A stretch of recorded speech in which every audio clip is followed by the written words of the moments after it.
And right now, I would like to welcome to the stage Monika da Silva Xavier. She will be talking about unlocking big tech doors. Let's welcome her.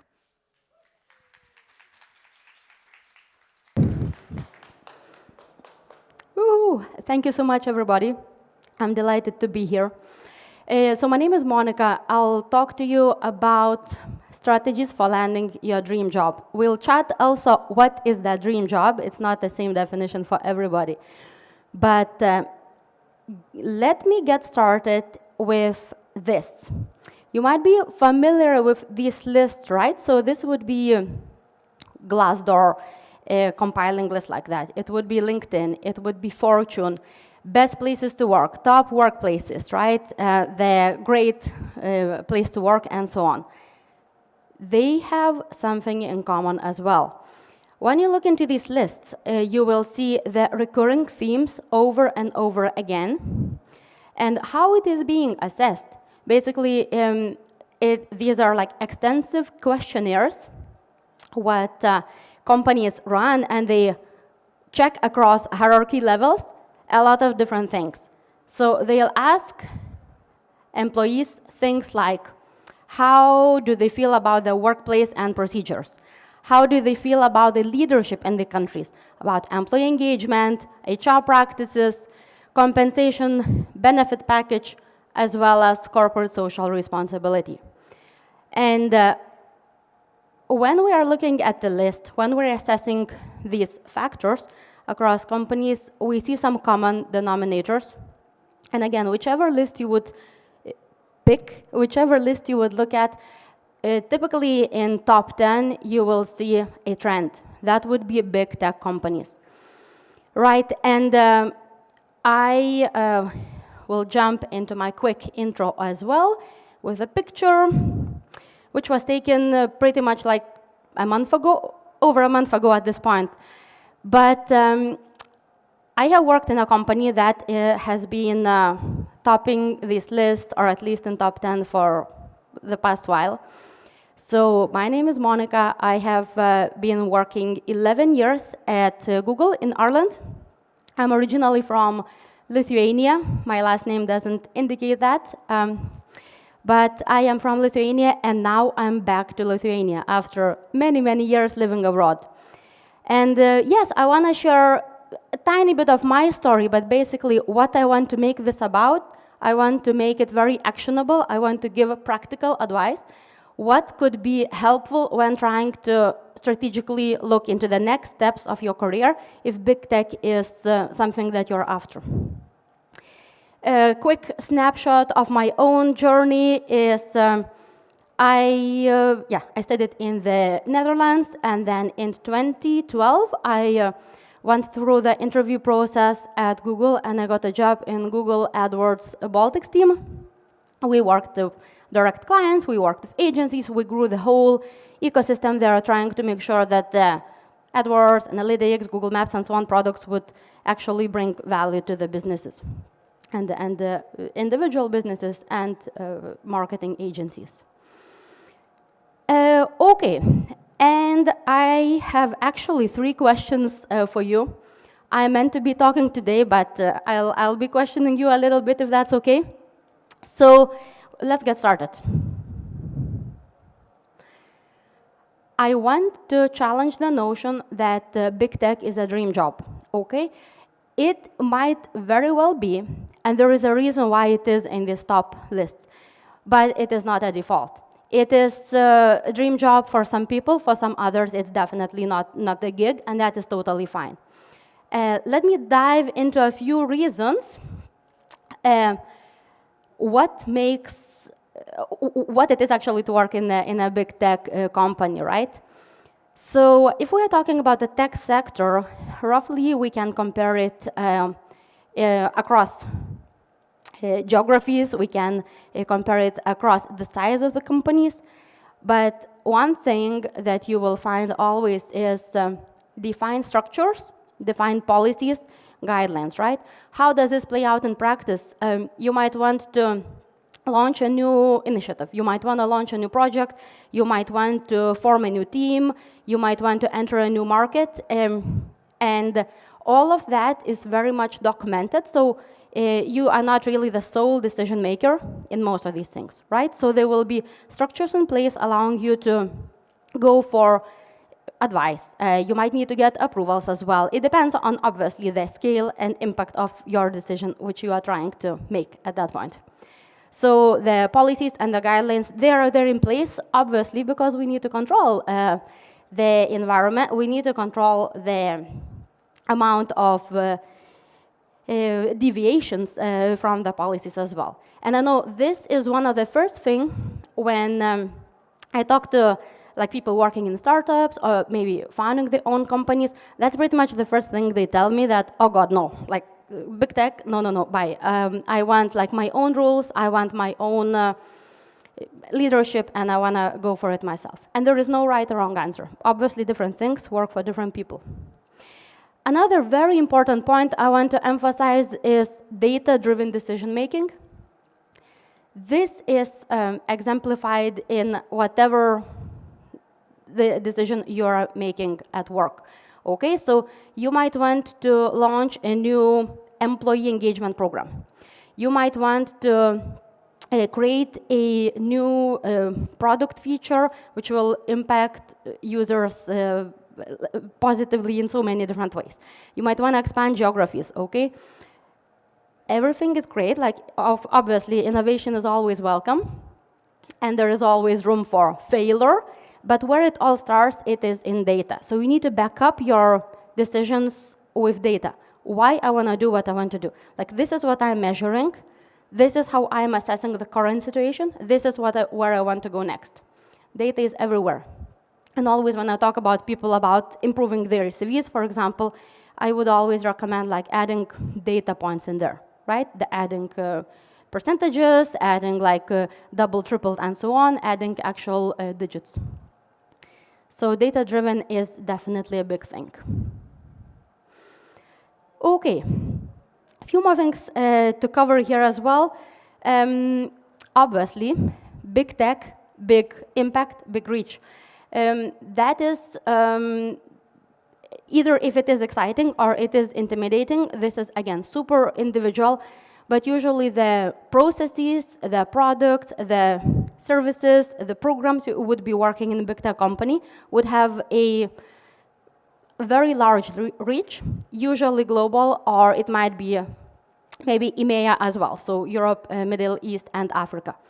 My team worked on interview HR, operations management, coordinating interviews globally, ensuring structures, ensuring processes are smooth and equitable across the board the same, so every candidate would have a fair chance of interviewing and showcasing their skills independent of their origin, of their background, of their gender, of their disability, neurodiversity status.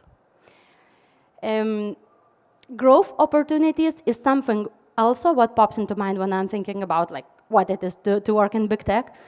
And it is really true. I will emphasize here something that it is up to you to own your career. It will not be brought to you, okay, Monika, now you go attend this program, talk to this person, launch this initiative yourself, and this kind of full package. No, there will be a lot of advice. There will be a lot of suggestions, but you can reach out to people across company, and in a big company, that is definitely a bonus.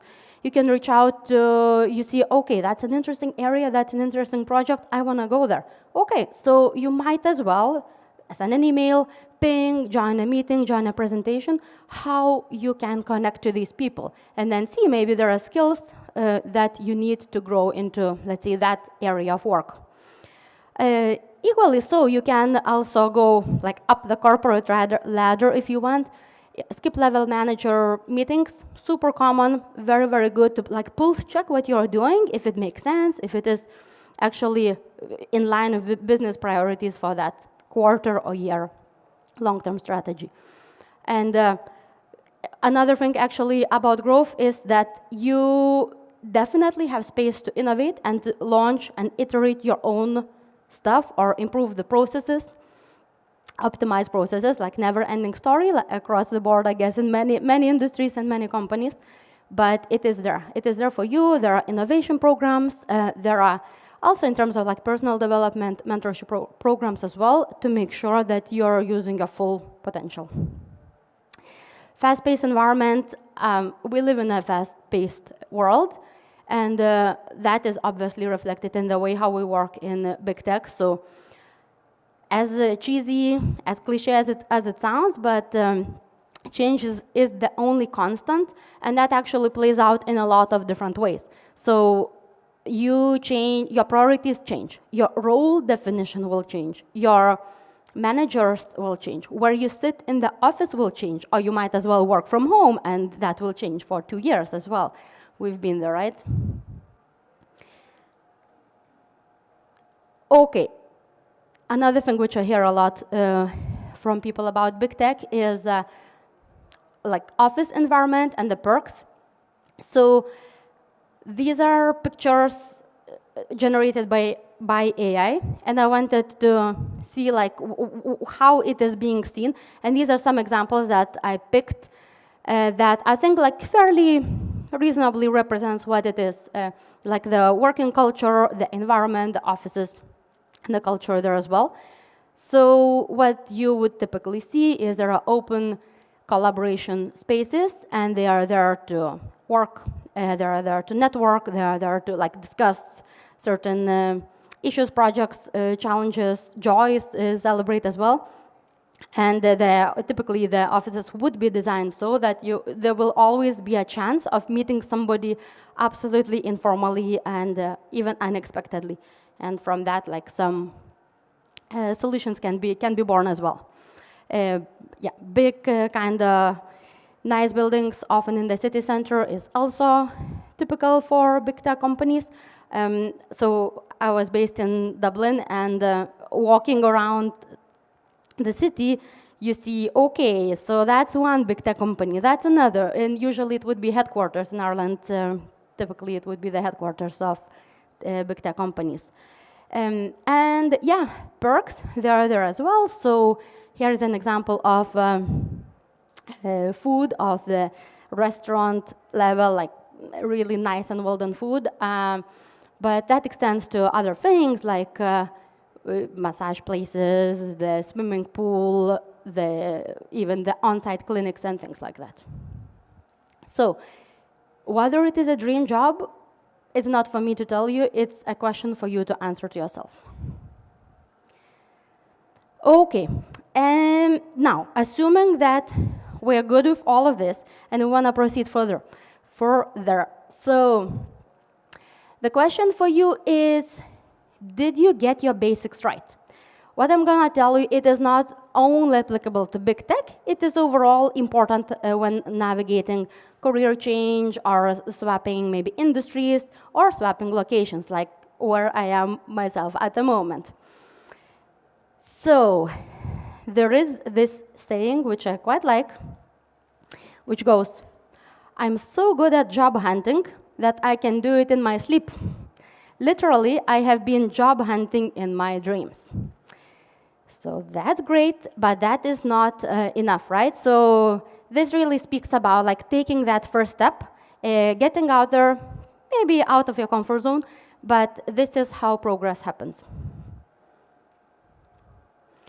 And so did you get your basics right? So we want basically to get to network. We want to research the industries we're interested in. We want to network, and that can be done by joining conferences, by joining events, by joining organizations, and self-assess. Is that for me? Like, do I want to work the way how these people are working? And like, feel free. Like, LinkedIn is a fantastic resource.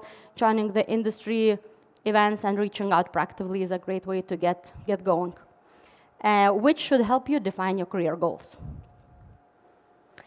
Your resume, LinkedIn, portfolio, again, basic, but keeping them up to date, loading them with relevant data and achievements is super important, and for certain roles, portfolio is a big thing as well.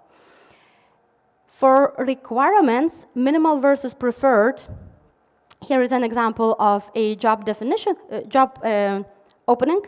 And you will see the two categories where we want minimal requirements always covered, and preferred, it's good to have. And I always want to encourage, especially the audience, which is largely female, just go for it. Even if you don't have like all minimum requirements, go for it. This is the ideal candidate described. Not everybody will be an ideal candidate.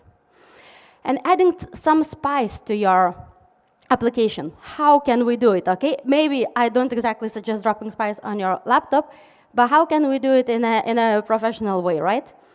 So you can get additional courses and certifications.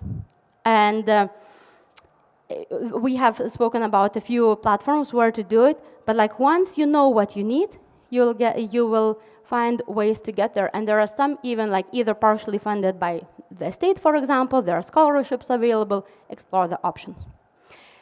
Applied leadership and applied problem-solving examples. Here we have STAR anise, again, continuing our SPICE theme, but STAR is important because we want to emphasize situation, STAR, so situation, task, action, and result. Okay, like keep it like super actionable. What has been done and how it helped. Tailoring each application and sprinkling it with a little bit of salt on the end is really gonna make a change. Practicing for interviews in front of the mirror with the AI or with a friend is really gonna make a difference. Yeah, so nothing really is impossible. I want to encourage you to just go for it. And the word itself, impossible, says, I am possible. So thank you so much.